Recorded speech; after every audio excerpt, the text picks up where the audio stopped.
Hello! In this video, we're going to talk about the preview of new verb forms that comes in your Untitled textbook right before Chapter 10 Alpha.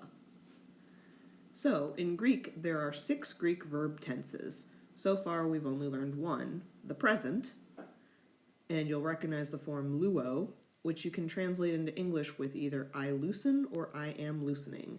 That's because in English, we have more tenses than just the present. One of them is the simple present, and the other one is the present progressive. But Greek has only one way to represent both, luo. A second tense is the imperfect, which is also sometimes called the past progressive.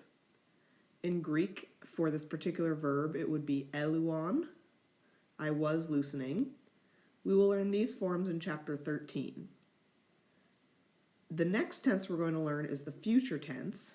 In Greek, for this particular verb, is formed as luso, I will loosen or I will be loosening.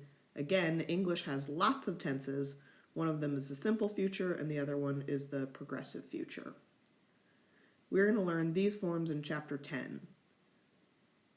The aorist is, in the indicative mood, is a simple past tense. So for this particular verb, elusa, I loosened. We will be learning the aorist forms in Chapter 11 and 12. So there are 2 ways to form the aorist in Greek. One of them involves sticking a sigma at the end of it, and we call it the sigmatic first aorist. So when we get to Chapter 11 and 12, we'll learn the various ways in which you can form the aorist tense. So this one is the sigmatic one. Now I said that the aorist is only a simple past in the indicative mood. When you're in the imperative mood or you're talking about infinitives, the aorist is actually a simple present as opposed to a present progressive. So, for example, we're going to use the aorist stem looson for a simple command, loosen. But if you want to use the present tense stem, lue plus the present tense imperative endings, that becomes a present progressive imperative. Don't panic if that's confusing to you because we'll talk a lot more about it when we get to chapters 11 and 12. The 5th tense is the perfect tense. This particular verb is formed as leluka. The translation in English is I have loosened. And we will not learn this tense until chapter 27, so it's going to be a long time. Likewise, the pluperfect tense in this particular verb is eleluke. I had loosened is how you do the pluperfect in English. And again, we'll learn that one in chapter 27. So those are our 6 tenses, and the last thing I want to tell you about is the principal parts. So what principal parts means is it's the minimum number of forms that the dictionary has to give you in order for you to be able to create all of the forms of the verb. So you're not expected to be able to generate all of those forms that I just told you about.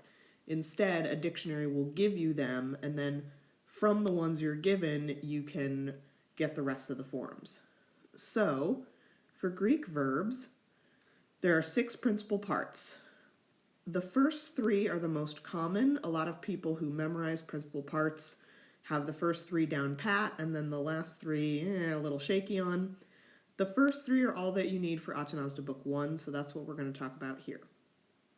So the first principal part is the one you already know. It's the first singular present active indicative. So for this particular verb, luo, I loosen. The present stem, you lop off the omega at the end and you get lu.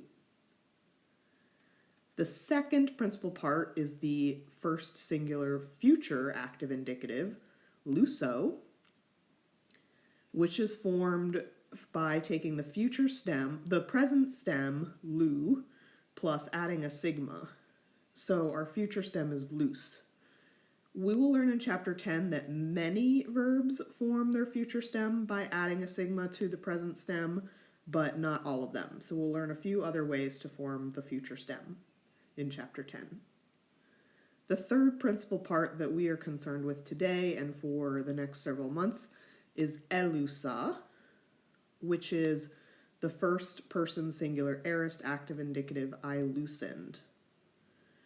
The aorist consists of an augment, which is shoved on before the actual stem, and then the aorist stem is the present stem plus a sigma. Again, many times that's how you form the aorist. There are other ways to form an aorist stem that we will learn when we look at chapters 11 and 12.